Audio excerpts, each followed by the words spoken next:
questions. Did this plan or process at any point seek out input from local businesses and or community groups? So we've started that process now that there's something to review. We have contacted Farm Hub. I've been in consultation with them. We're getting together with Climate Smart Community, with the CAC. We also have a list of businesses that we're going to be reaching out and say, here's the plan, what are your thoughts? So yes, that's part of this process. And related to that, you mentioned Hudsonia, Yes. and I've heard, there's some verbiage that seems like it's picked up right from Open Space Institute. Have you been in contact with either of those organizations No. in the construction of this comprehensive plan? No. No. Thank you. No, those are just organizations we're aware of, and we know that Hudsonia does biodiversity studies, so they were provided as an example. But no, we have not. Next hand? Yes, sir, in the back. Bonnie, how are you? Hi. Thank you for presenting tonight. Sure. I really appreciate it. John Perry, 126 Sunset Terrace. The comprehensive review plan has been underway for over 4 years. I really appreciate all your due diligence that you've done. My biggest question, and primarily, is all these things that you're stating, which you're pro or con, whatever everyone feels. The idea is, what zoning areas are they going to be implemented in? Right. So, at this point, you can put all this out there, Right. but without describing where these locations are going to be for these things, whether it be multi-dwelling, businesses, more industrial. We really can't give you any kind of feedback without knowing what zoning and in the zoning areas are going to be affected.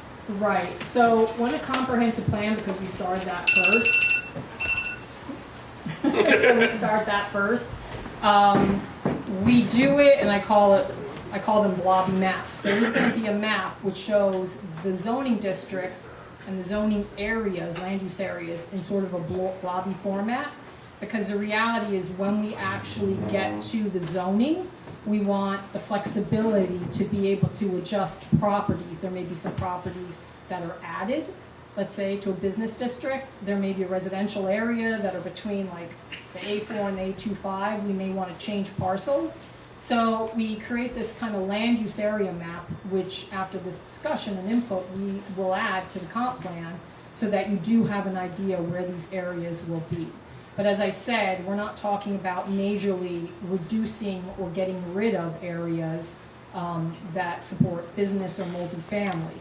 We are just going to, again, further regulate them from a zoning perspective. The other reason we do blobby maps, I call them, is because once we adopt the comp plan, the comprehensive plan and the zoning have to be consistent. So we need enough wiggle room to allow us to, if someone comes up, if some information presents itself as part of the zoning, we don't have to go back and change the comp plan. So that's why it's that way, but I appreciate the comment, and yes, there's going to be a map that shows these generalized land use areas, which is going to largely reflect the existing zoning map. And then the comp would be voted on and approved based on that new zoning. No, the comp plan is going to get adopted. We're going for CFA funding to do the zoning, then the zoning process is going to start. All right, because I just have a problem with that based on all these great multi-family senior housings, these echo, all these different things happening. We don't know where they're going to happen. You're going to implement them. Then you're going to say, this is where we're going to put us. There's a lot of study and analysis that still has to go into that, and it goes through another public process. So again, when you see the map, it'll become more evident where these places will go. And in terms of a comment, we'll look back at that land use discussion so that it's more evident where they will go. My last question, I know we have the V2, the I1, we also have an NC Yep. on 28 in the overlay. Yes, that's a that very was not big. acknowledged. That Yep. is also commercial use Yes. under certain uses. Yep, that's still there. Thank you. Next hand. Joan. Joan Passignoni, 24 Holiday Drive, Woodstock. I'm happy to see so many people here. I'm the chair of the CAC, and I have 2 positions open, so if anybody would like to join us, we meet tomorrow at 7 o'clock here.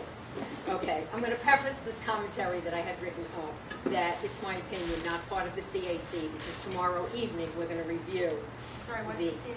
Oh, I'm sorry, Conservation Advisory Committee. Okay, so during the many years of my service to the town on the Recycling Committee and the CAC, I have a feeling for what our citizens want, and I will reiterate what you said.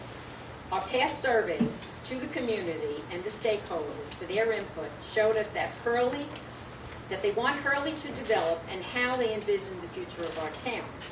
The respondents were overwhelmingly wanted Hurley to remain rural, farming, and historic.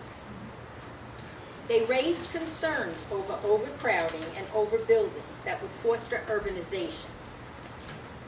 The considerations of utmost importance were the water supply and the septic systems, or the lack thereof. They wanted reasonable development of homes without encroaching citification. So here are some of the issues that I thought about in looking at, and I'll just go over them quickly. Farmland. Okay, according to the Scenic Hudson seminar I attended about a year and a half ago, they claim that 22% of our farmland will be needed to meet the 2030 electric goals. If such is the case, how would we feed our growing population regardless of the new technologies being protected? How can we, as a town, protect what's here for our farmland? So I think that's something very important. And that also does add to the aquifer. Our mixed use. Careful delineation of the area would be to be conducive to mixed use needs to be determined. Like John said, you just can't pop them and say, we'll do this year and next year we'll do that. Yep. We should look at our town, we should look at what the water supply is, how it will fit into the existing community, and then develop those areas, not do spot here, there, and everywhere, okay? I think we should really keep it and establish communities where there are the water resources. Yes. That's essential here. The adaptive reuses, we've done a good job on some of the small scale ones. However, we have a couple of exceptions. Twin Ponds, West Hurley, and the Dunkin' Donuts, okay? We need to look at the entire town first and consider what sites would be best for reuse, taking into account all of the things that you said, community, water, road accessibility, etc. Okay, so I think instead of doing piecemeal, we need to look at the whole entire town. I do not like the concept of a floating industrial zone. That one's controversial. It's like no good. 50-50 right now. Yeah, it's no good, because I'll tell you right now, this board may not want it, okay, but 4 years down the road, there's a board who puts it in, and all of a sudden, you have somebody who bought a beautiful house next to an empty lot, and now they're going to have a motel or a motor shop next door. It's not fair. So you establish a zone, an industrial zone, and you keep it that way. Okay. Am I over time? You know I talk. I talk a lot. Can I continue? Sure. I think right now we're good as far as the NCC raised. She took the time to write the date. Okay.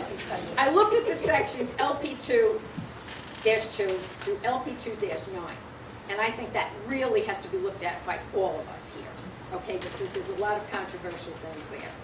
I don't want to see Hurley with a mess like New York City, Long Island, or New Jersey. Okay, we're not like that. We're not that kind of a community. They have a hodgepodge, and I think we have to avoid that. Okay. I don't particularly care for tiny, and this is, like I say, my own opinion. I don't particularly care for the tiny houses, all right, or some of the small auxiliary buildings, because they're not going to go away. People are going to keep them. Okay, they're going to be used as Airbnbs, and then that puts our short-term rental law moot. I mean, it would be gone, all right? So I think that and the use of floating tourist zones, out. That's not what Hurley is about. I mean, So no large scale type of uses. no. Okay. Right now, the Airbnbs are problematic in some of our neighborhoods. Okay. Okay, so I think what we have as a law now, I think is extremely good. and maybe we embellish on that or come up with something around it, but these little tiny houses and stuff, they ain't gonna go away, okay? And I just want to say something that many of you might not be aware of the push to circumvent the New York State Constitution for the Forest Preserve and Forever Wild Land that was set aside by Teddy Roosevelt. The push is from large entities to create a playground in the Catskills and the Adirondacks. Are you aware of this? Yes. You know what's going on? Yep. Okay. All right. Therefore, we as a community, and I'm going to contact Olive and a couple of other places, to protect, we need to protect Hurley's ecosystems, especially our water. If it's pushed and we're overdeveloped, we'll have to dig our wells deeper and the water will just keep going and flowing and whatever.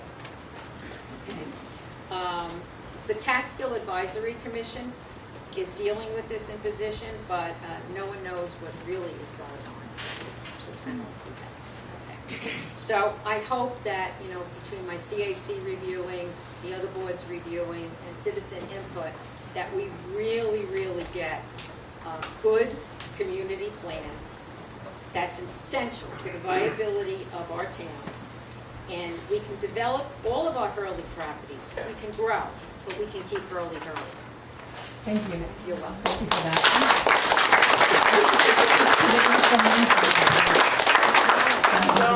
Joan, will you send your comments to me? Well, I ad-libbed. I know, but you've got the basic gist. I will, okay. We'll take it off that. Okay, you can. Stands in the back. Yes, sir. Hi, Joel Stedler, 323 Joy's Lane. I just want to say I'm all for as much as we can in the comprehensive planning to kind of bring all of Hurley together in a more pedestrian-friendly way. I live less than a mile from here, and I really can't even walk here or bike here safely. So the more we can do that, and the more we can build that in to connect Joy's Lane and Mountain View, and I don't know the name of the neighborhood across the Esopus over there, but get them all safely and easily connected into these central points, be it the Hamlet, be it up on 28 in West Hurley, places like that. I think that will help with traffic issues as well, because if you can walk and bike, you don't have to drive. So as long as we can keep moving that way with it, sounds like we're moving in the right direction, which I appreciate a lot, but the more we can move in that direction, I think the better off we'll all be, just because it will take traffic off the roads and make it easier for everybody. Thank you for that. And Joy's Lane is specifically mentioned in the comp plan and called out, so thank you. I had a meeting with New York State Department of Transportation Oh, good. for Joy Lane today. Excellent. Because we met them all on Sunday. How many of you are here? Joy's Lane. Joy's Lane. Residents. Or near Joy's Lane. Well, we heard you. I talked to New York State Department of Transportation today to get some information from them. So we're on. Awesome, thank you. Next hand? All right, I'm going to pull from the front. Sir? Yes. Thank you. My name is Melcy Downett. I live at Stone Road and 28A. I want to address something that was on the website as part of the comprehensive plan, but wasn't mentioned this evening, Okay. which was the mobility. Hurley basically is supporting the ability and the rights of people to access egress and egress from their property, which is commonly known. If you live on Stone Road or anywhere on 28A, the place where you exit and get in and out of at Route 28 is the Basin Road Route 28 intersection. It may not be well known, but there is a plan that's been developed for the last couple of years by the Woodstock Planning Board that has jurisdiction over that spot to develop a gas station and a convenience store. The convenience store will be 2,400 square feet. The gas station will have places for 8 cars.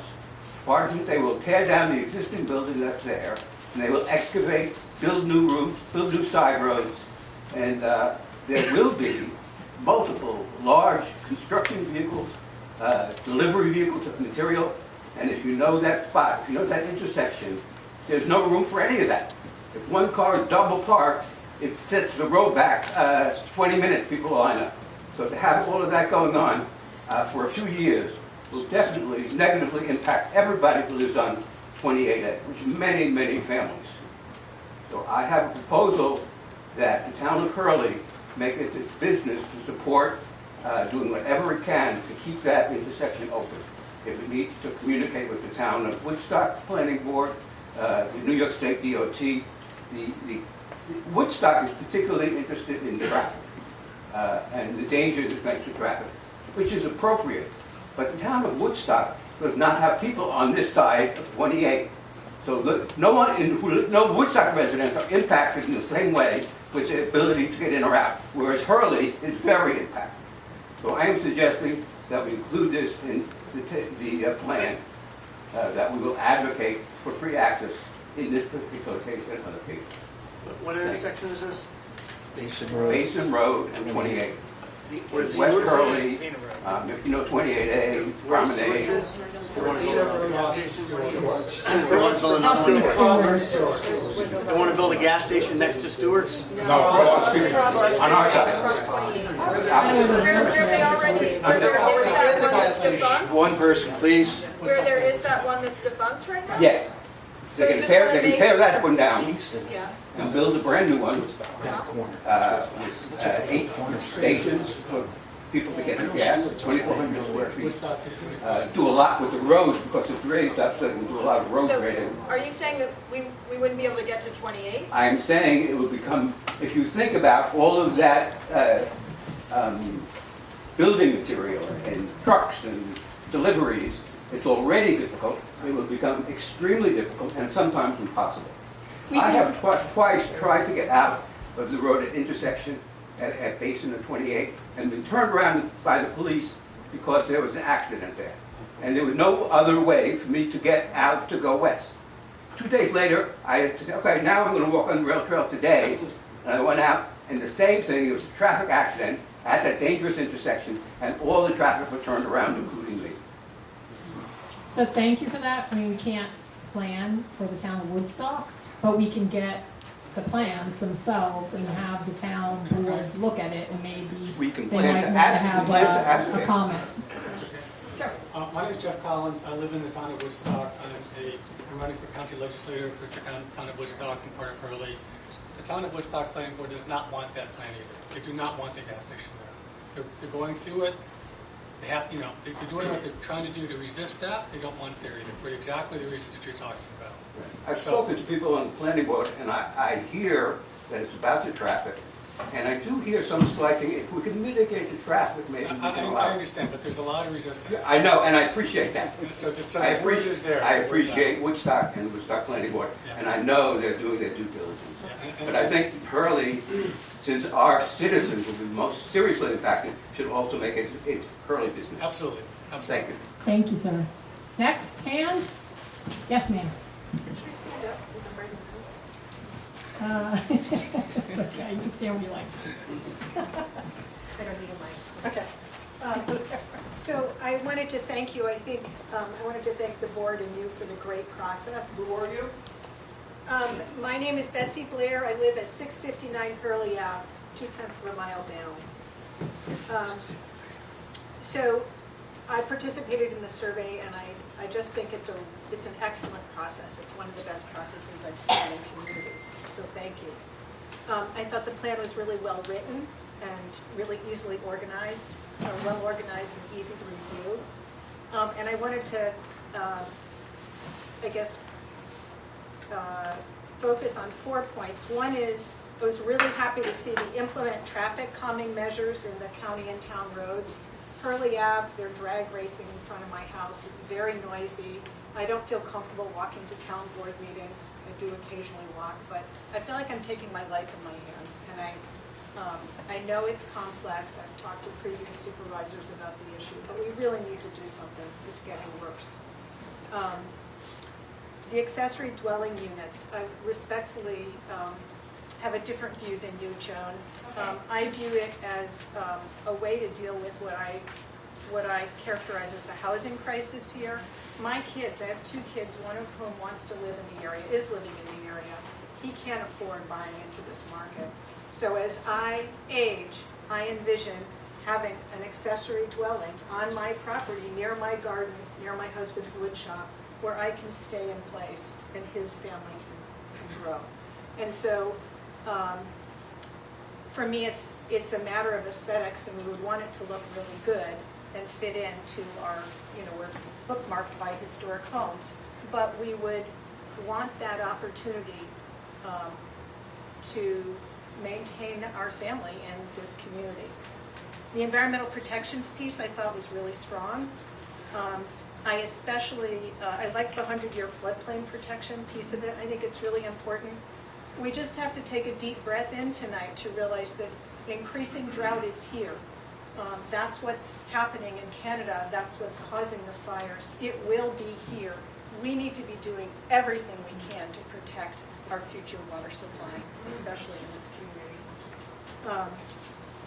And then lastly, the feasibility of creating a community preservation fund. I've seen this happen just recently, 2 years ago in New Paltz and last year in Gardner. And I've watched the process in New Paltz where they've created a real estate transfer tax, a tiny margin on the sale of a house, but it adds up over time. And they're looking at protecting, in New Paltz, important properties and important connectors. So I urge you all to, think about that and support that. So thank you so much. You're very welcome, thank you. So to be clear, the town does allow accessory apartments right now. Our concept is to streamline it a bit because sometimes it's difficult to come in, it goes through multiple planning board meetings, and if someone's just trying to put a little house on their property, is it costing a lot, to go through a review process? So that's what we want to examine. Community Preservation Fund, that's something that's enabled for all of us Ulster County communities.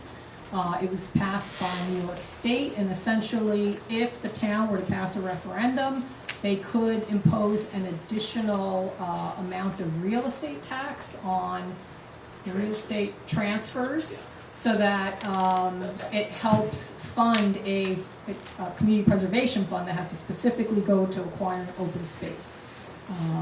That's how many is actually looking at there? Well, there is no proposal at this time. You have to do a study, which still would have to occur, and then you'd have to do a referendum. So the town has to decide whether it wants to impose that tax on the transfers. Not if you just have real estate and you're paying property taxes. It's when you go to sell or acquire real estate. Yes, Steve, Don't you have to adopt a plan as well? Correct, correct.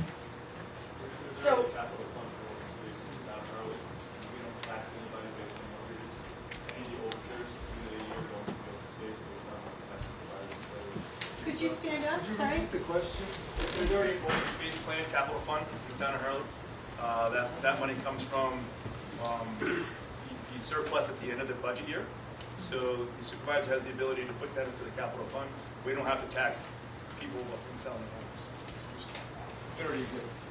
So community open space plans, just so you know, they're required to be prepared before you can even go for a referendum.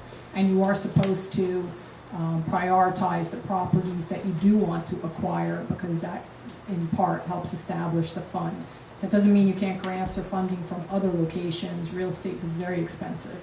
You can also bond for it, but it's just one more tool in the toolbox. But again, it's a town-wide referendum, so it's not something that just can be implemented by the town board. Can I see Hans wants to comment? Yes, ma'am. hi, Karen Gill. I live on O'Hale Mountain Road in Glenford. I'm a little confused about the order with which this plan was done. I was on the comprehensive review committee that was disbanded by the town board. And it seems to me that you guys just crafted a whole new plan. You had a survey October to December 2022. Yes.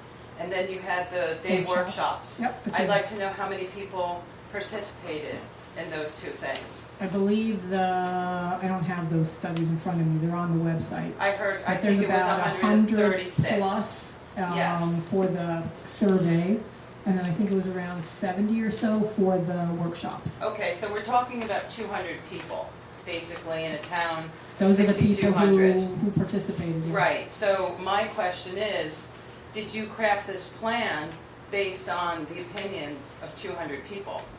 And that's what I would have to craft it on. Those are the people who participated, just like we'll take into consideration. So what percentage We'll of take into 6,200 consideration people? the public comments for this evening as well. So basically, you crafted a plan Well, based that- on about 4% As I went or through less. as I went through the process, we also went through the 2006 update to see what was still relevant.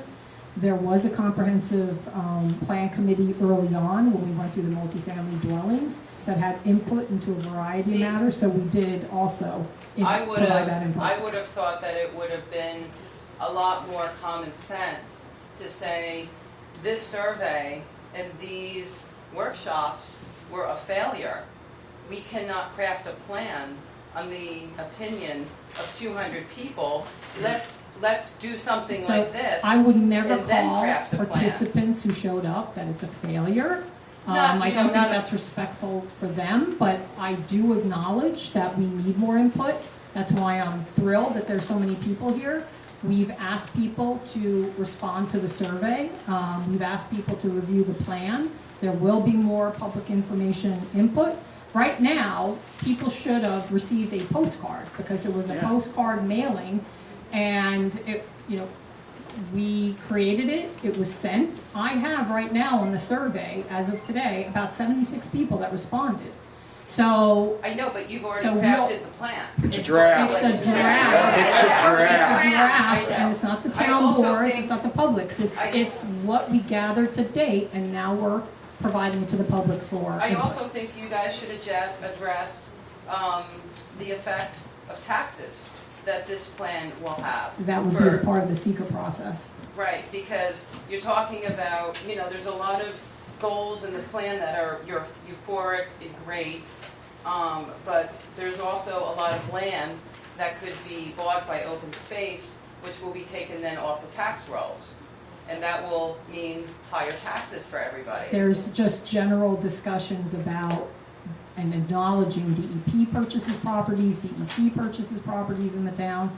On the one hand, they may come off the tax roll. On the other hand, they're not being developed and generating more cost to the community services. So there's a balance there. They're So also I not- wouldn't say that it's outright a cost to not develop. If your plan also says you want to net out any credit for wetlands and sloped areas for density calculations, I would say that this would result in people contesting their taxes as you would render that land pretty much It's dead. not going to affect them until someone decides to go for a subdivision. You're not taxed on the future, you're taxed on what exists today. Well, I think that the taxes under your plan, taxes are probably going to raise a lot, and I think everybody should really be concerned about that, and really, really look at the plan really, really closely, because you did a great presentation, I thought, but if you read the plan, there's a lot of control, there's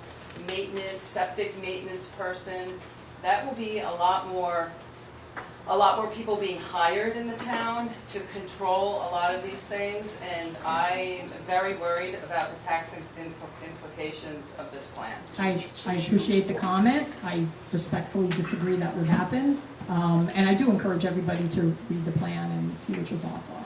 Yes, sir. Yeah. And then just the part. Hi, I'm John Joseph. I own the Hannaford Supermarket here in West Hurley. Yeah. All right. One of the recommendations and the goals here is LP 3-4 is consider regulating formula businesses. Can you tell me about that? So formula businesses are also referred to as large format businesses. And if you read that particular LP, it's about regulating scale. It's the terminology that's used for things like Walmart. It's about not encouraging overly large businesses, and they're called formula businesses because some of them are franchises, that are going to impact and take away from other services and local businesses in the area. Walmart's known as a kind of a small retail killer. And so as part of future zoning, we would establish, or we determine whether something needs to be established as far as putting a scale on future buildings and retail type buildings that would be Walmart scale. 100,000 square feet or more. Because that's their average size. Yeah, then I would say yes. Okay, so anything under 100 would not be affected, and you No, also if the concern is Hannaford, no. No, that's what I'm saying. We're not zoning you out. Anything under 100 is not going to be, there's not going to be a change. Yeah. And And frankly, to some extent, there's limitations because you'll see in the plan in both existing conditions, they're not very large parcels, especially on 28. A lot of them are smaller parcels on 58. Most of the frontage on the south side of 28 is DEP reservoir. So it not a lot can happen, but it's just a protective mechanism to make sure that we're not in some way killing the local businesses. Yeah, I go back to one thing. Sure. Anything on 100,000 square feet will not be included in this. Okay. You said there was no changes coming to the B2 or the I zone. No, So we're not this- so changing this- so the the areas formula that's, businesses, we're none not of that. changing the areas that are zoned, B2 or I. And the formula business will not be included in the B2 zone. No, Okay. I believe so. Because that's one of the recommendations here. that's gonna be a general standard. So, Like I Okay. said, the store there was a local, and unfortunately, could not keep up the business. And Hannaford has come in and tripled the business. Right. So I think the community is somewhat reliant on the affordability of what Hannaford can provide. Agreed. And I think they'd like to stay in business and have the opportunity to potentially expand. Absolutely. One of the other reasons for that is that, and we experienced this in Poughkeepsie, the town of Poughkeepsie and some other communities that have very large retail commercial corridors. As everybody knows, the retail format and retail method of sales has changed. They've gone to online. And so a lot of the large shopping centers, a lot of the shopping malls are having to determine what are they going to be used for, because it's just an outmoded way of development. And so that's part of the issue too, is not to create some things that become kind of an elephant later on for the town to have to deal with. Next? Yes, sir. Frank Spinelli, Spencer Road, Glenford, New York. I'm a visual artist. The plan calls for a little bit of business here, a little bit of business there, signage, extra signage. I've been driving the roads for 60 years. I don't like signage. I look at Vermont, they have banned billboards. I think we should think about addressing zones where you want to have businesses and you can have signages, but also taking areas where we don't have billboards and extra signs, extra reflectors. I think it would add to a visual rural landscape that everyone could really appreciate. Thank you. So when we say signs, it's about wayfinding signs. If you go to certain communities, for example, street signs, they're wooden posts. They have a particular style instead of your average, uniform traffic code signage. This is not for billboards at all.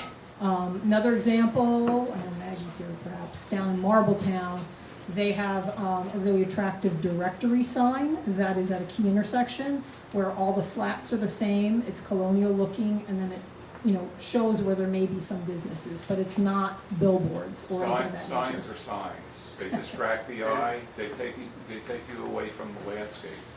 And we're a rural community. If we want to stay a rural community, get rid of all the signs. I mean, a lot of the signs are unnecessary, Okay. my opinion. Thank you. Can I make a comment on that signs?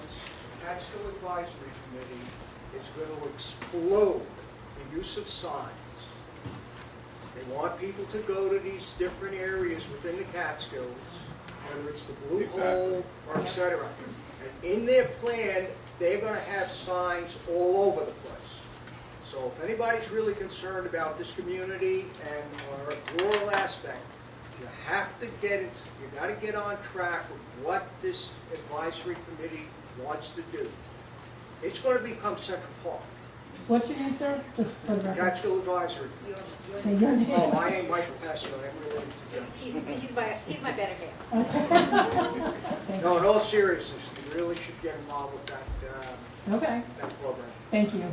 I'm going to continue over here and then I'll go back Yes, ma'am. Hi, I'm Mary Ann Mohan. I live on 646 Hurley Avenue. Thank you for your presentation. If I understand correctly, you had spoken about allowing commercial use for historic buildings, but then with no real protections or guidances in place, it was later mentioned perhaps offering incentives to people who wanted to commercially develop historic properties. I don't know, it's a little unsettling if I understand that correctly. It seems like that's like the cart after the horse. If we don't have protections in place and we're going to suddenly open this up and then encourage incentives to protect properties that maybe we should protect ahead of time. Am I understanding that correctly? So there are two thoughts there. One is to reward property owners who upgrade or preserve their building as a landmark, that they're allowed certain uses. But it doesn't mean if you're in a fully residential neighborhood, that opportunity may not be for them. It may be in other locations where a small office or something that isn't going to be detrimental to an overall neighborhood could occur. The other is that in the Hurley Hamlet, you have the, of course, historic houses. That's already commercially zoned, but the idea is to refine the zoning because it's very generalized and you want to be specific as to what you'd allow there, but still allow more to encourage people to continue to preserve the buildings because frankly, right now, there's nothing that would stop a demolition.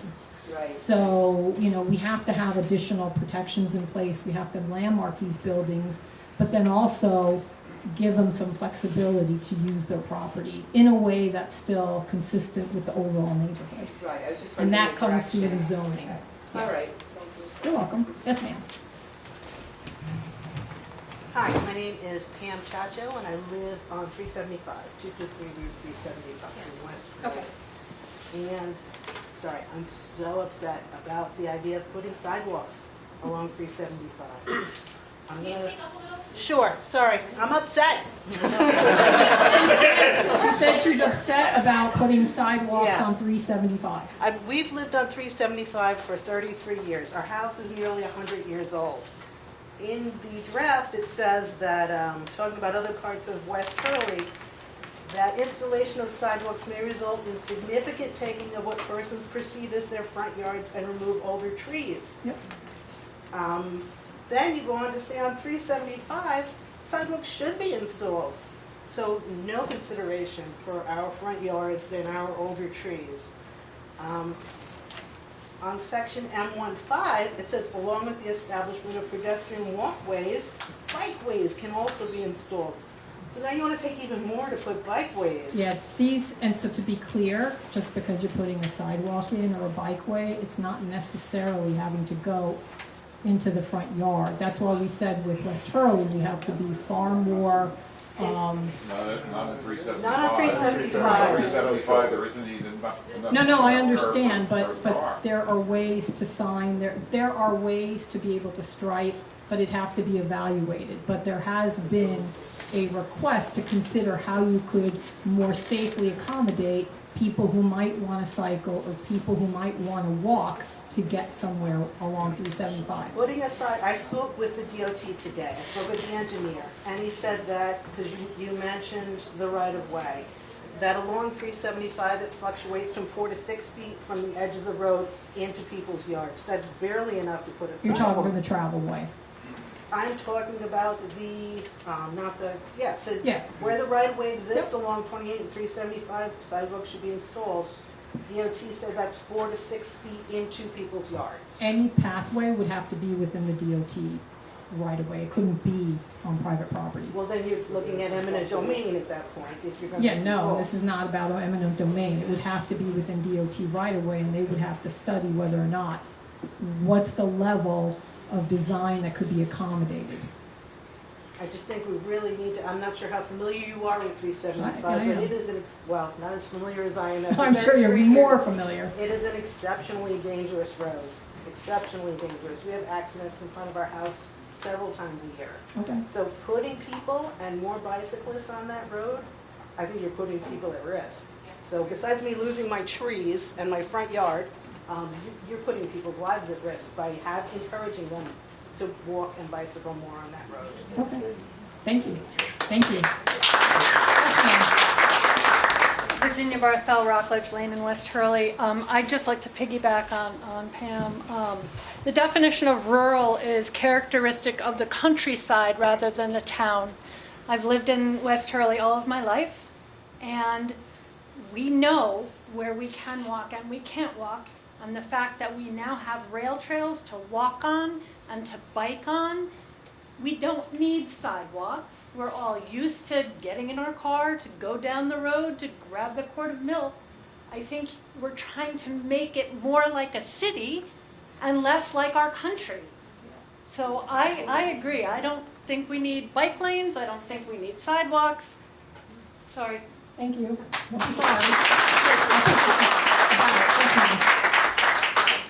Hi there, I'm Sharon Benson. I live on the opposite end from you guys. I'm on the edge of Marbletown, out on Creekside Road.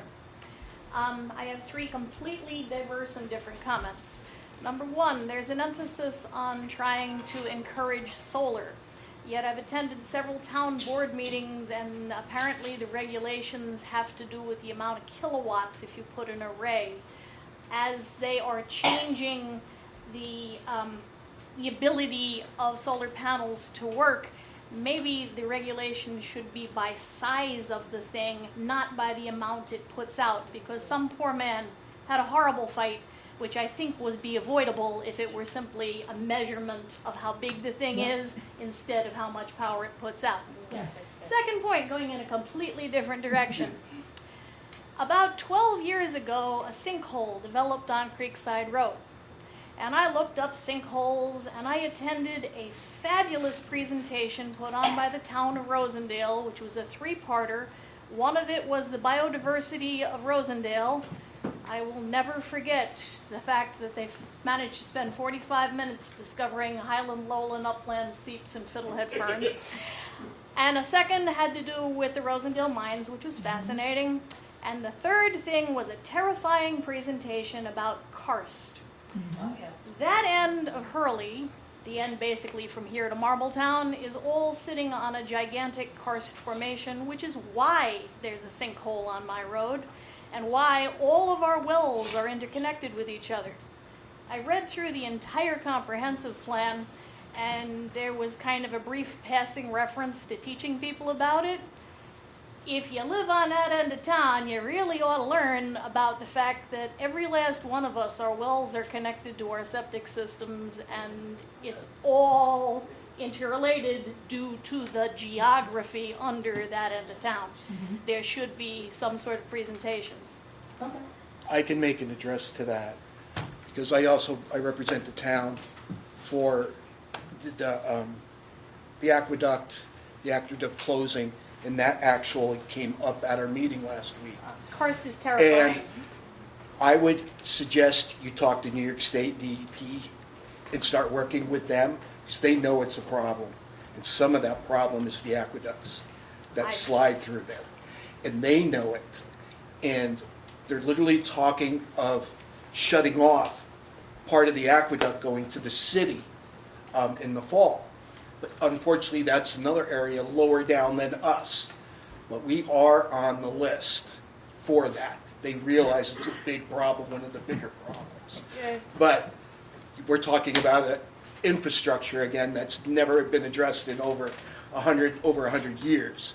So, It's an education issue. yes.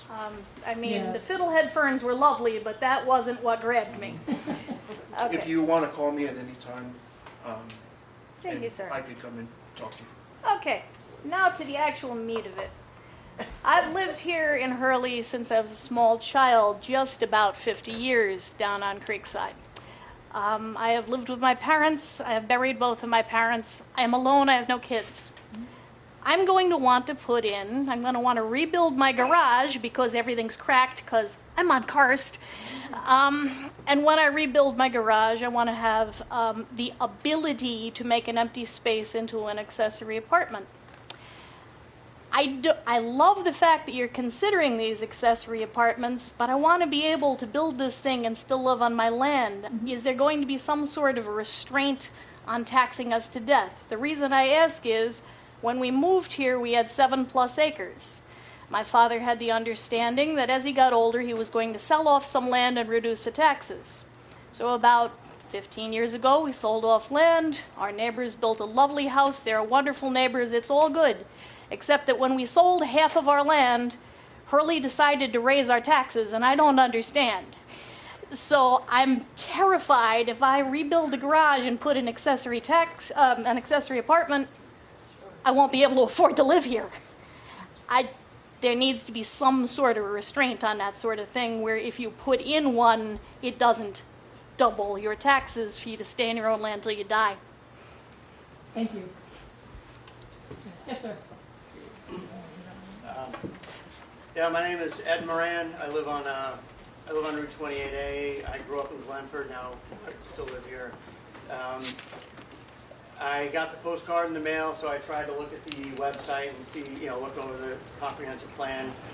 63 pages. I didn't read the whole thing, but I kind of went through all the paragraphs. There's an enormous amount of effect that all those ideas will have on us and on our taxes. There's a lot of effect that it'll have on going to do things with your land, with your house down the road, and it's a lot to digest. And then not only that, but it referenced a town website, like a climate-oriented website. I took a quick look at that, and I'm semi-retired. I work part-time, but I had today off, so I spent much of today just kind of looking back over it, and it's an enormous amount to digest. So with that in mind, I'm wondering, if the town was to adopt this comprehensive plan, it seems like it green lights a whole lot of things, a whole lot of change. Or at least when you go to argue like, hey, don't put those sidewalks in, people down the road are going to say, oh no, the town wanted these sidewalks. See, they were in the comprehensive plan, so we're going to put in bikeways and sidewalks. It's going to be brought up during those issues. So I'm wondering, some of these ideas I like. I like a lot of the pro-business ideas. I remember, when our family first moved here, most of those businesses on Route 28 were still in business. There's a lot of empty buildings now. So I like the idea of trying to revitalize things like that. But my main question is out of all these ideas, from the gateway signs, using the Hurley, the old West Hurley School for a community center was mentioned in the plan, adjusting the zoning. Is there anything in this comprehensive plan, the 63 pages, that absolutely requires that a whole new comprehensive plan be passed to do it? Huh?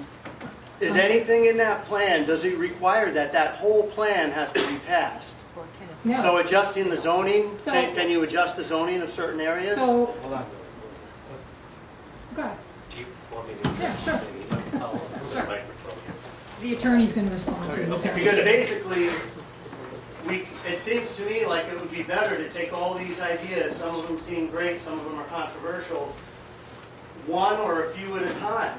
So, for instance, if some people think, I'd like to walk everywhere, I'd like to put sidewalks and bikeways on Route 375 and 28A, we can hash that out in a measured pace instead of saying, oh, it's in the comprehensive plan, that means everyone wants it.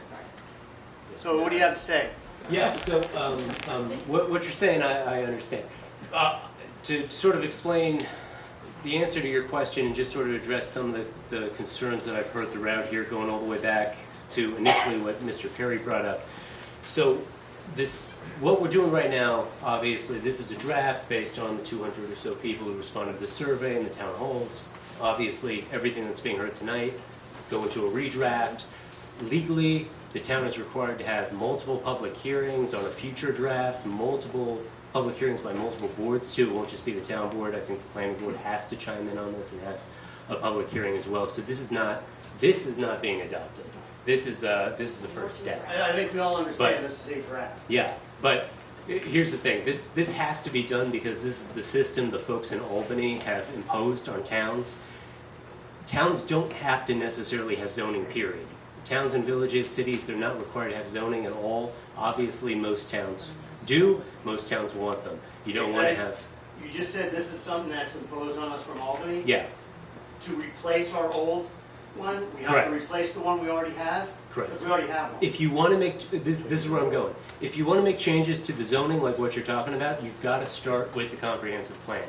Because the system that the folks in Albany have given to every town, village, and city in the state is essentially, you've got to have a comprehensive plan, like Bonnie started with the chart with the big thing on top that said goals, and then a bunch of little objectives coming off of it, and then a bunch of little how-tos coming off of that. Essentially, you've got to have this one big master document that says, here are our values as a community, here's what we're aiming for. We're aiming for sidewalks, not necessarily we're going to put this specific sidewalk right here in this person's front yard and take down this specific tree, but it's sort of a goal. We want sidewalks in this area. Once you've got the master plan, sort of, which is what this is, then you've got to adjust the zoning or adopt the zoning based off of that. And it has to go in that order, because if you adopt zoning that is sort of out of step with the comprehensive plan, or isn't even mentioned in the comprehensive plan, So you can't modify the zoning as laid out in our 2006 comprehensive plan? you have to change the comprehensive plan first. So you're not allowed, according to New York State law, to go back and modify what your 2006 comprehensive plan says? You're not allowed to modify what it says about zoning? Well, Can you modify it, yes or no? Yes, you Yes, can, okay, you you can can modify the modify it. comprehensive plan. But one way or another, the comprehensive plan has to be changed first before the zoning laws can be changed. If you adopt zoning laws that are out of step with your comprehensive plan, they will not hold up. Right, I understand, you can't adopt, your zoning laws have to be in step with your comprehensive plan. Right. Can't you adjust and update your comprehensive plan? Can't you amend it? I've never heard of a document that can't be amended. Yes. Yeah. Okay, So- then what, so- instead of I guess- trying to pass all these things Yeah, I'm wholesale, hearing- why don't we start with the zoning, because that really lays out where in the town we're gonna have what So- kind of development or housing or echo. Start with that and modify our zoning, and then, I don't know what the legal description is. So To we have, modify the 2006 comprehensive plan That's- to bring the zoning updated with the new direction you want to bring you're, the you're, zoning. but that's kind of you can't do it that way. You Why have, not? because you have to revise the comp plan first, which is your overall vision, to be able to then adopt zoning amendments that are consistent with it. What's the comp plan? Comprehensive plan, that comprehensive plan update, which is a document we're talking about right now. Okay. As far as implementation, this document has a lot of words like consider, determine, feasibility. It's not for tomorrow sidewalks are going in. All of that requires additional planning. It could require additional committees. It's up to the town board who will involve in all the process. This is just simply a vision, if you were to look at the town in the next 10 to 20 years, how they might and how the town may evolve over But time. it just seems like an enormous amount of things are being put into play at once. That's because it's comprehensive and they're all, a lot of the subject matter is interrelated. So you want to see how it all fits together, which is why you address them all together. But that doesn't mean, and you'll see in the plan, there are implementation measures that may take 20 years. There may be some that can be done within a year. So there's a whole timeline and schedule for those recommendations. And they're a commitment only to the extent that some of it's about exploring. It's not about thou shalt adopt this new law with this zoning tomorrow. It's to provide the context to then be able to evaluate the zoning changes as we go through another process for If that. 4% of the people are proposing, which is what the survey is saying, how does that get implemented in a plan? And is it voted on like a referendum eventually? Or No. is this a decision Plans, that's made by? plans are adopted by the town board. So There is a public participation process that's part of the planning process. But So- eventually, what you're saying is really, not really a democratic plan, it's a plan. This is the way every town in New York State adopts plan. This is the law. This is the regulations. The town board is the only entity that can adopt a comprehensive I plan. just want to say this again. The draft, the work product that the planners are presenting will be adjusted considering all of the feedback we're getting. This is not a fait accompli. This is the plan that we're going to adopt. This is for your consideration. Yes. We're asking for your comment, and I've said it before, I'll say it again, it's going to be adjusted. This is not the draft that is proposed. This is a work product that's going to be adjusted. This is Period. This is the first plan that's being considered by the public for review. We appreciate everybody's comments here, because then the town board has to sift through this. The public has to get the ability to look at the next draft that's put out there. So it's a process, and this is part of the process. But it is a lot at once, he's right. It is a Well, lot it at is, once, and why but can't we amend if you it? looked at the 2006 plan, you'll see that it was the same exact thing. There's a lot of studies that went into it, there's a lot of analysis, there's a lot of discussion, and it isn't, as I said, revolutionary, it's evolutionary. Most of the zonings are staying, we're talking about changes, incremental changes. Can I just, Yes? so, I'm Jeff Collins again. Woodstock went through this exact same process 4 years ago. They developed a new comprehensive plan 4 years ago. The comprehensive plan is visionary, it doesn't implement anything. Okay, it doesn't change zoning, doesn't change anything that you can or can't do within the town. It's a visionary document. Then you take that visionary document and you make zoning changes. And those zoning changes go through the same process. You have to go to the public, you have to get input from the public. You know, we have a vision of having walking streets in Woodstock. It's not gonna happen on 375, because it's not a good place to Never walk. gonna happen on 375. It's not never gonna gonna happen. It's not gonna happen. Thank you. I can tell you this, it's not gonna happen on 375. When I came home from the hospital being born, it came that way. Right, so keep in mind, this is a visionary document. This is what you want your town to look like, what you want the town to feel like. It's not gonna say, do this, do this, do this, do this. It's like, what do you want it to be like? Why is it there But then? she just It's there explained that because the you need zoning the has to vision. Let me conform to finish. That's a good question. It's there because you need the vision first before you can go to the next detail. But this is the vision of 200 people, which is 3% I of the town. It's a draft. I know it's draft, Peter, I'm not This is why stupid. we're all here to have I know, other meetings. but how do you This is even how make a democracy draft? works. So How let do me- you even let me make a finish. draft from 200 people? When you call something something, it becomes something. When we being called anything except Being called a bike ride. All right, you know what? I think this is getting a little disorganized, and there are other people who want to have comments, so let's get to them, and then we can continue the dialogue. Yes, sir. Steve Hakeem, 174 Heritage Drive, and also I own property at 1348 Route 28. So I want to first make a comment about the traffic on Route 28. I think a great solution would be to put another traffic light between Stewart's and 375.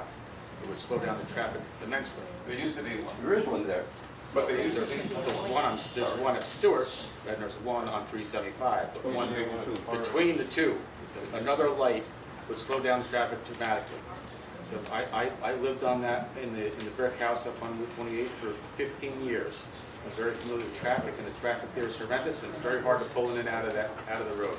The easiest solution to solve and slow down traffic would be another light, either on Bandell Road or into the property, into the West Hurley development, where the West Hurley School is. Right? Second, I have concerns about hometown rule. Right? We have so much influence from Gateway, from the New York City DEP, from the Catskill Preserve. I want to make sure that Hurley is able to make its own decisions and not be influenced by these outside sources. Right? Agreed. I think it's wonderful to see that we have a CAC. I think that's really cool, right? And I'm very familiar with Hudsonia and some of the other services that are out there as far as biodiversity studies. But I am concerned about the CAC, right? And the reason why I'm concerned is a planning board and the rules that you make are subjective. How do you bring in a another entity to, when I didn't see any guidelines for the CAC. That's, you know, it's cut and dry, all right? You have subjective rules for, that are put in place that a planning board can make decisions on, right?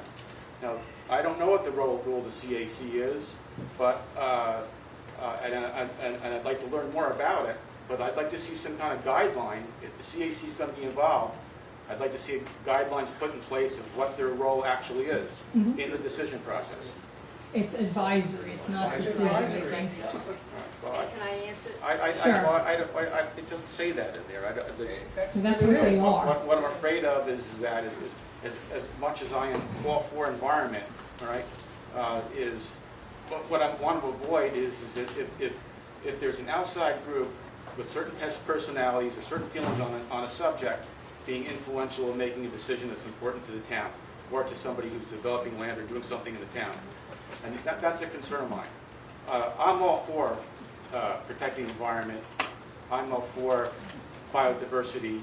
I'm all for protecting our rural heritage in the town of Hurley.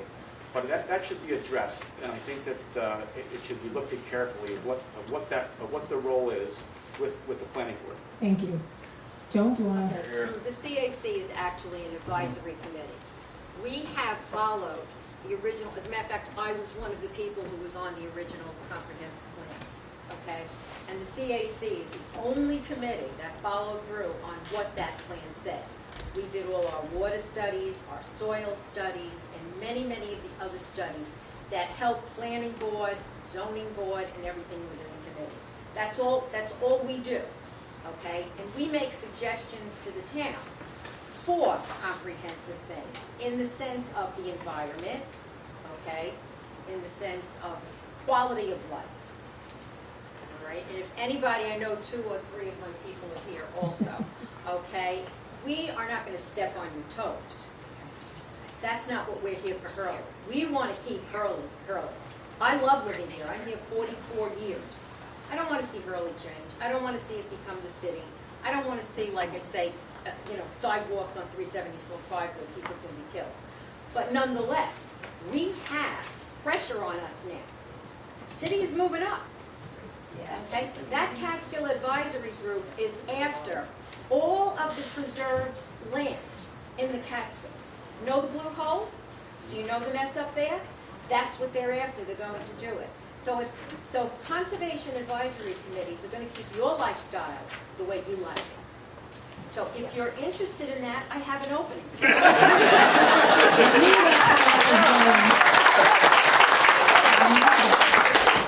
Yes. Yep.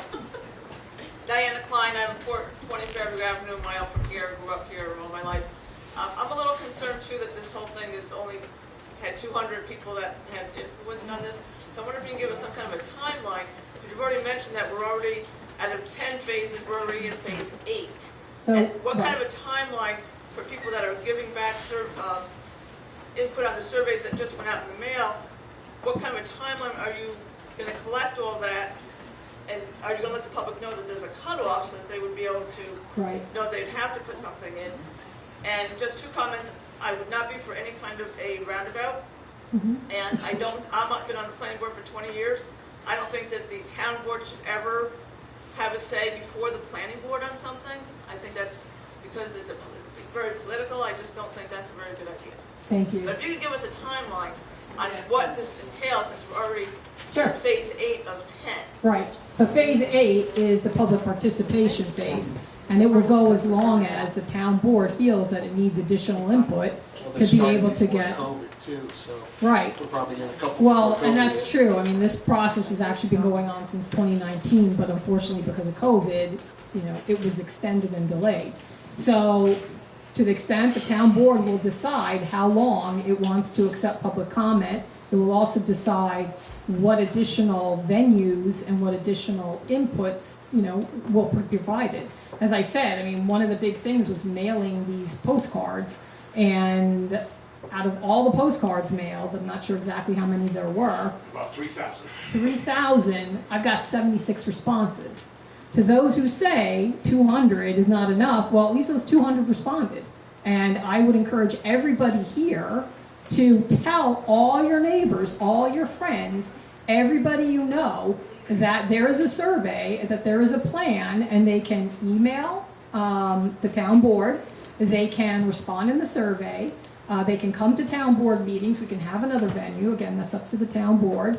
But unless people are gonna spread the word, because you are rural and you're spread out, you know, we're gonna get small numbers still. I don't know, except for a direct mailing of 3,000, why only 76 respond.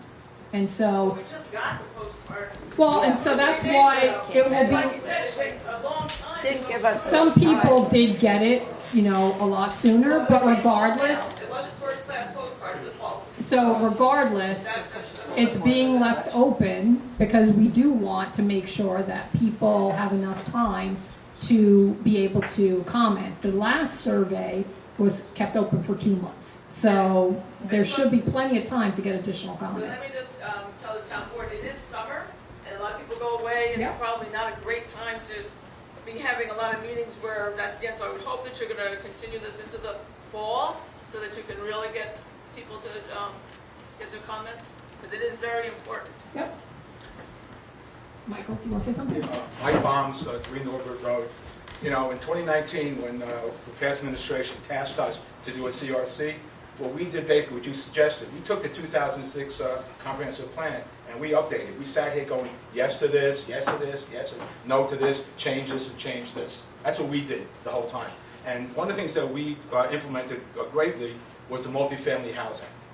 You know, and you said to me, you said right now that you took our, or the CRC at that time, decisions to put it in here. I don't see that here. It is. I don't know, right here, you have the multifamily housing on LP 2A. It says there's no standards here. We gave standards. Right, so that is because the standards that were developed back then were never adopted. If you recall, the local law was not adopted. That's why we said we still need to adopt them. It wasn't adopted because the CRC at that time was disbanded. No, it was not adopted because it came before the town board and there was a flaw in the procedural process. Then, Because it did get adopted. Right. And then it did not withstand because there was a procedural flaw. It came back to us Exactly. to redo it. But that time, it was disbanded, the CRC. So The CRC had no chair. It doesn't matter though, it had no chair. The CRC was still moving in places. You know, this course, there was no chair there. We had a rotating chair. Each week, another person did it. And we had Adriana Bartrani from NPV. She was pushing us and going this way. We were making headway going through this thing. And then the first thing that was done was the CRC was disbanded on this whole thing going through. That was a unanimous vote by the town board. No, I beg to differ. All right. Bonnie, I Yes. think you've done a pretty decent job here trying to explain things to us. And, for the most part, my name's Carl Bruckner, I live on 28A in West Hurley. And I just, the overwhelming majority of the town of Hurley, I believe, are here because they love the town of Hurley. Of course. And that's why I've stuck it out so long. And a planning board And by member. the way, somebody said they were 55 or something. I've been here 76 years. Kudos. You win. I volunteered for a committee to change our zoning rules back when Al DiCaprio was on. And we changed it, we sent out a survey. It was 10 items. One being the first thing you want for the town of Hurley, and the rest are 10. I mean, we could send that same survey with a letter and a stamp on it to all our tax people. Whatever that cost, the cost is not, don't worry about the cost. It's important. Yeah, there are a lot of people concerned about taxes here. Now, when people get a 1 to 10, 1 to 15, what would you like to see in the town of Hurley? And with a self-addressed envelope to send it back, instead of 57 pages of stuff they don't understand. Understood, Carl, but that was done the first survey. There was a survey that I'm not was saying more you've done like a bad 15. job, I'm just saying. Yeah, no, I appreciate it, but You I would just get more want results. everybody to understand there was a survey already, and now there's a second survey that's not Okay. 63 pages. And when I volunteered to get on the zoning committee to change the zoning rules, we did a 1 to 10. Number one was to keep it rural and pristine. No, number one was drinking water. That was number one. Number two was rural and pristine, and then it went on down the line. So my advice to them at that time was to change the 1 acre zoning to 4. Now you've Which got was less done. density, less traffic, less signs, and it stays the town of Hurley somewhat. Yep. And I'd like to, you know, the more we do to enhance a little more business, some more housing, maybe we need some more housing, but we can't get carried away with it. And that's going to increase your traffic. It increases a lot of things, and taxes. So I think that survey would be important. Thank you. That people can actually read and understand it, and put whatever number one is, and send it in, and the language they can understand. Thank you. Thanks, Carl. Yes, ma'am. I'm Lynn Bailey, I live on Walton Lane, and, you know, something you just said about 4 acre zoning, I mean, we do have this A2.5 and A4 zoning, but, you know, when you said that only 277 acres are commercial, that's sort of, we do have these special use permits that can be used in a lot of these areas that can, Yes. you know, it's not residential anymore.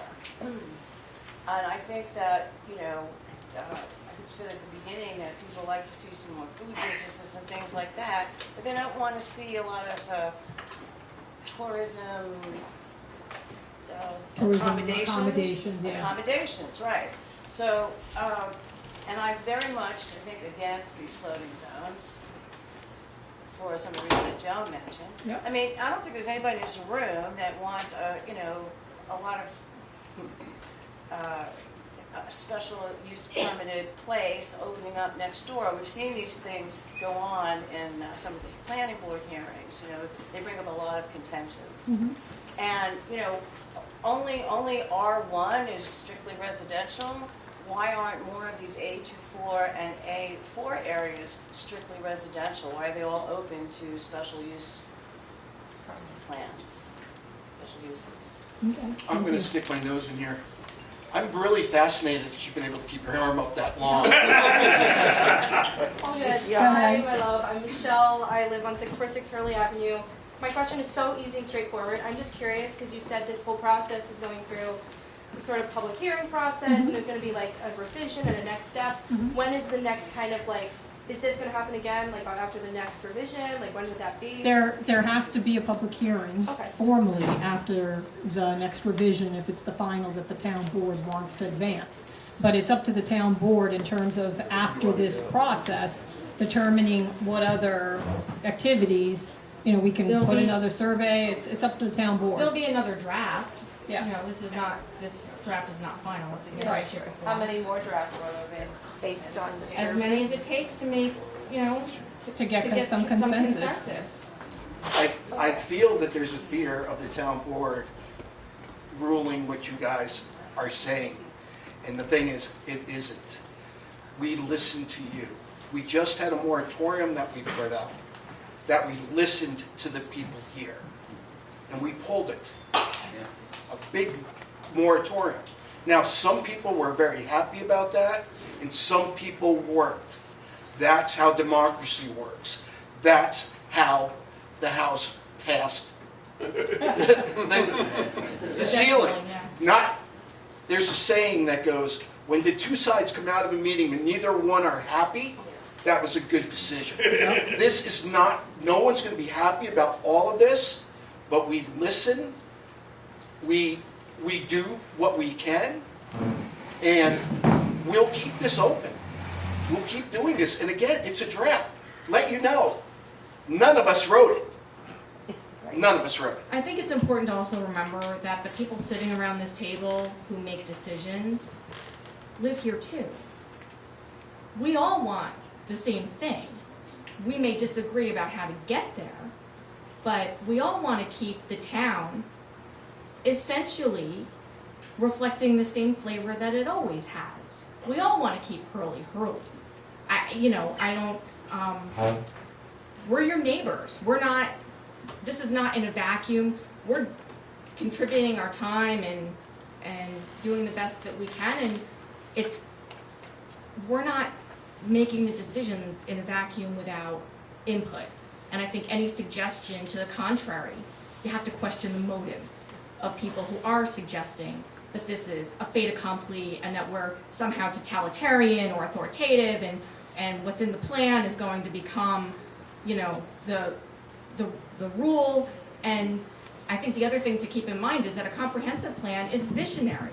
There's nothing in the plan that's mandatory. In fact, when the 2006 plan was written, it sat on a shelf and nothing was enacted out of that plan. So, you know, this is not like the boogeyman here. This is the vision that we all need to be mostly comfortable with. Right. And get some consensus on what Yes. that is. And I think we all realize things are changing. And things are changing for the good. I love seeing the families moving up here. I don't care where they come from. I love seeing kids. I went to school here too, born and raised here. My graduating class was bigger in Oniora than the entire population of that school now. So, these are good things. The sidewalk on 375, no. It's not gonna happen. No. It's a state road, we can't. It would be sad, it'd be Right, beautiful. and but so there's- ultimately, the draft will reflect things like that. Right, so That's the there'll be point a of this. revision of the draft. That is all I'm asking. Literally, right, cool, whatever. I'm literally just asking, like, is it 2 months? Like, do we have a time plan, or like, are we just We'll take all the asking for you? comments. Okay, great. We'll take all the comments, all we'll I do wanna another revision. I hope lots of comments get submitted. Right, cool. Lots Thank you. of That's all I wanted to surveys. know if we had like an actual And time again- or like. Well, that's what we did with the As soon as- moratorium, as and soon that's as how it possible, ended. but we The can't- reason pulled we it. want the survey to be taken is because they have those open items at the end where people can, you know, in a format, be able to put their comments in Thank you. and express their That's opinions. all I was asking. So right now, any hands for people who have not commented yet? Yes, sir. Okay. Andy Shapiro, 39 Flanders Lane, West Berlin. One thing about the lack of response, for all people that are concerned about lack of response, I encourage them to talk to their friends and family, get more response. Stay out of the solution. The other thing, I drive my truck to go food shopping at Hannaford's. I drive my truck to go to the Ashokan Rail Trail. Sometimes I throw my bike in the truck. I don't want anybody to impede that, but I sure would like to just drive my bike to the Ashokan Rail Trail. I think I've taken my life in my hand to try to ride along 375. It's a non-starter, but that idea about putting a light between Stewart's and 375 would actually solve that problem, I think, because I could get across 375, and there may be things we could do to encourage crossing 375 that would be helpful, and wind my way to that new light and get across, or Pine Street. It's another, I could drive Pine Street to where it crosses 28, if there's a way to get across there. 28's fine to ride along on the bike, so. I would like to address you on this. Yeah. Like Joy Lane, like the shooting range on Dug Hill Road. Yeah. What I have found, the only way I can get things done that need to be done is by volume, by all of you coming, write a petition about it, get it to us. Because I worked, and that was one of the things I addressed to the New York State DOT today, was we need a light, because you come down that hill, some people are trying to go left to the post office, and then you got other people going this way, and there's no turn lanes. It's insane. I literally was at one DOT meeting when I brought this up about 6 months ago, and I was so angry that they were like, we don't see it's a problem. I'm like, well, when the first person gets killed, it's on your guys' heads, not mine. All right, I'll start a petition. I'll talk Yes. to you, you'll tell me how to do it. The other thing, I don't know if anything could be done that would be helpful, but it's about water. So where I live, the community was developed by IBM back in the early 60s. And they put in the infrastructure to supply the people with water. The system they used to put it in has expired years ago. And there's a private water company that's not fixing it except with little Band-Aids. That's resulted in a lot of stuff that you could read about. I finally gave up the ghost and dug a well, 400, almost 500 feet deep. The solution where we are is not going to be everybody digging a well. Something has to be done to provide clean drinking water. That's one of the state's initiatives for the parts of Hurley that are having problems. Thank you. Chair? Yes, sir. So I'm sure most of the people in the room have seen me before. My name is Bill Mahon. I've been in this community a while. Born and raised in Boyceville on Sugar Hollow, then immigrated here and kind of stuck it out. I've been in the fire department 20-something years. I understand where you're coming from with a traffic light. The amount of vehicle deaths I've seen at traffic lights and stop signs, lights do not solve the problem. They're just they're a version of control that people see as a control that don't actually work. Wells, like you probably had a rotary well done. Should have pounded. Probably would have been significantly shorter in depth. There's a lot of things to this stuff. The devil is in the details, which is what you guys are finding out with everything that you're doing. You talk about people that have special use permits. Special use permit works when you have like a farm where you have hundreds of acres, 80 acres. When you're on a acre, 2 acre zoning and you want to apply for a special use permit, it doesn't quite apply as well because your neighbors are that much closer. There's details that go to all this where you can write provisions into laws, you can look at things from a broader scope and address things on a micro scale, if you will. Like I've kind of explained to the board, where when you look at your moratorium that you guys wanted to put into play, 1 acre of disturbance on whatever plot, it becomes an issue. There's a lot to this, there's a lot that becomes of it, and it needs to be more individualized. There needs to be a broader scope to how you address things. And that's my piece of advice when I see everything, when I watch how everything goes down. There's a lot of scat throwing, if you will, from one side to the other where nobody understands everybody on the other side. That is my piece and my shtick to it. Can I ask just a quick question? Yes. Go ahead. So if my goal was not to put up a light, my goal was to support pedestrian ways of crossing 28. So do you have a solution? People are animals. They don't pay attention. They text and smoke while driving. You're kind of putting your own life in your own hands. So you have no solution? No. I don't know. This is the first I'm hearing about it. I'd be happy to talk with you for about 15, 20 minutes after. In the 1980s, the 4-lane going from 375 to Kingston was a 55. And right around Hobo Deli, there were many accidents. Right. Many accidents there. And people petitioned to have a light put there. Right. DOT responds saying, no lights being put there. What they said at that time in 1985, I think it was, it would cost $1 million to put a light there and to maintain it. What they did instead was they lowered the speed limit to 45, and they hired 2 cops, 2 troopers to patrol the area, and the accidents around Hobo Deli diminished greatly. The only way we can get any kind of way, there's not going to be a light put on 28 at all. That's DOT, and they will not do it. The reuse of that turn doesn't make it safe either. Yeah. The only way we can do something there is if the DOT lowers the speed limit. That's the only thing that they're going to do. So I will tell you that the village of Sloatsburg is on Route 17. And that is the feeder road to the New York State Thruway. So if something happens on the Thruway, people have to go on 17. That's the only way you can get through the Rampo Mountains.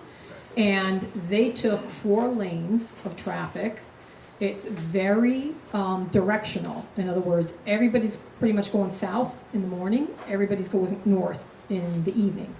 And they went down to 2 lanes with a center median where the village part, the official sort of central business district is, opened it up to 2 and were able to put parking, on-street parking.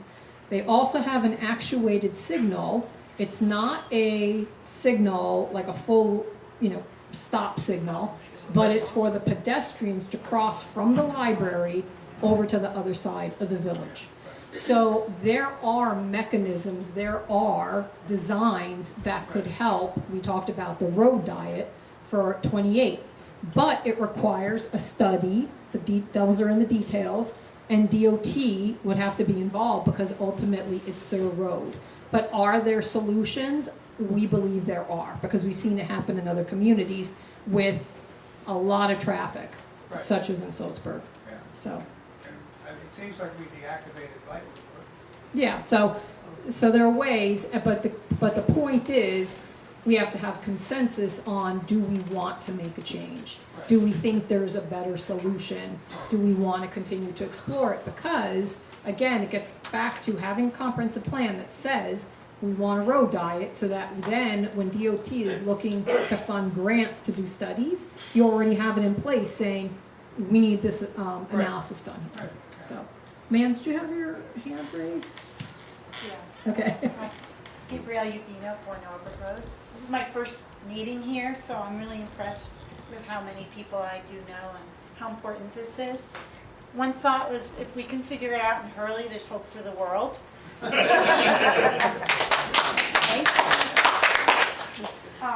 And I did live in New York. I'm just wondering if there isn't, for the pedestrian element of getting across 28, like either a light or a tunnel, which would not impose on the visuals, because Frank, I'm sensitive to signage, I'm sensitive to keeping an environment, but if it really is important to tie the rail trail coming by bicycle, for example, via Xena Road, or potentially creating an underway like you see in other areas. In rural areas in Europe, you see this all the time. So you wouldn't even have to, overways, but we wouldn't want to disturb the scenic, right? So we go under. Just a thought. So thank you, everybody, for caring. Thank you. All right, first, anybody else that hasn't commented, if they want to raise their hand, anybody? Anybody? Way in the back? All right, so so additional comments. So just as a reflection of tonight, I think we had a lot of great feedback. I think the board, as a suggestion, Bonnie, if I remember correctly, there was a percentage that you stated that comprehensive reviews by municipalities, that surveys and such of populations that were given, I think it was like around 10%. It wasn't a large number. It was, No, it's not. We're just finding, honestly, public participation sometimes. Some of our communities, just it's difficult. People won't come out, they won't respond. I don't know why, but I could get you some of that. and what people are putting into place as far as 200 people, a timeline. I think a percentage. I think 10% is not asking a lot. I think the town board potentially could utilize that 10% as a number to look at and say, okay, we've hit 10%, not one person doing 10 surveys, but 10% of the population. I think we can now move forward with the draft. I think that may help a little bit as far as a timeline. I think you could be almost, you don't really have that ability. Yeah, great idea. Percentage might be something that the board would be willing to Yeah. Could we approach the schools? You can have the schools participate, you can have children participate, you can Yeah, send give them something to take flyers. home. You can have flyers that go to. Just ask them to go door to door to do something. You can do flyers, you can, so the point about the kids is that you can have them bring flyers home to their parents. That's what I'm thinking. Yes, so, I think when retailers look at, responses, when they always tell you to complete a customer satisfaction thing, and, percentage-wise, they get hardly any back. I think the general way they look at it is that people are only going to respond if something went wrong or if they didn't like something, which kind of suggests that the people that didn't respond or the people that didn't come to the meeting tonight are happy with the way things are. I mean, I'm sorry, some people might not like that, but that's a basic fact. That's the way retailers look at customer service. If someone's unhappy, it says 10 people respond. They will tell 10 people when they're unhappy. If a person is happy with something, they tell 3. That the study is for restaurants anyway, 3. That's the point I'm making. Yeah. Absolutely right. All right, anybody else? More hands? Yes, ma'am. I could be wrong, but I do believe, I've been watching the school board elections. Generally, the voter turnout for school board elections, et cetera, hovers between 8 and 9%. And your taxes are tied into the school board elections. I think we're doing fine with 4%, considering nobody's actually having to cough up money for it, and it doesn't involve our kids. Thank you. Anybody else? Any other comments? Yes, sir. One other thing I would like to bring into play, the dynamic of this community has changed, tying into what you said about school board and school elections and kids. We have what has changed in this community, what used to be like the IBMers, where there were people that were here, part of a community, worked here, raised their kids here. We are now transforming into a community of vacation dwellings, if you will. People that are not putting their kids in school here, people that are not working here, people that are coming here on the weekends. I know this because I own a business in this area. I pretty much do not move equipment. I pretty much try to stay on my dirt road. I try to stay out of everywhere come Friday, 2:30-ish to Monday-ish. And everybody giggles, but yeah. It's true. So, do we need a street light? 3 days a week. Do we need, these issues are kind of addressable in an alternate manner. And it's just something to take into perspective. I don't know what the solution is to it. I don't know if there's any rhyme or reason to it, where we go with it, but it's something to just take note of. Yeah. We should get one of those snaky things. You ever see it on the bridge? That used to be on the Tappan Zee. Anybody else? Yes, sir. One thing that I have noticed, just from this meeting and some of the concerns voiced from West Hurley, living down in the hamlet of Hurley, it seems like there are some very different issues between the two. And the solutions that work down here in the hamlet, like sidewalks or bike lanes, to make it easier for us because it's a more dense area, aren't going to work in West Hurley. But solutions that work in West Hurley, like maybe expanding an intersection, wouldn't work here. And so maybe having the comprehensive plan of the town board, the zoning boards, remember to take that into account as well. And I think you have another part to add to that, so I'll yield to you. Is it like the version of New York City to the rest of New York State? No. No, but it's, we're, Well, the thing is, there's different hamlets. Yeah. This is really not Hurley. This is Old Hurley. Yeah. And then we have West Hurley, and we have Glenford. So possibly, I don't know, but I agree with you, certain things are needed at certain places and not others. That maybe it can be, I don't know. Well, no, it can, because the plan already differentiates where it can between West Hurley and Hurley. And sidewalks clearly is an area that we can differentiate, and there may be other areas. So yes, if it's in the plan, all of these comments are more useful to understand where to apply these to where in the town. So the more detail, the more comments, the better the plan will be. Yes. Thank you.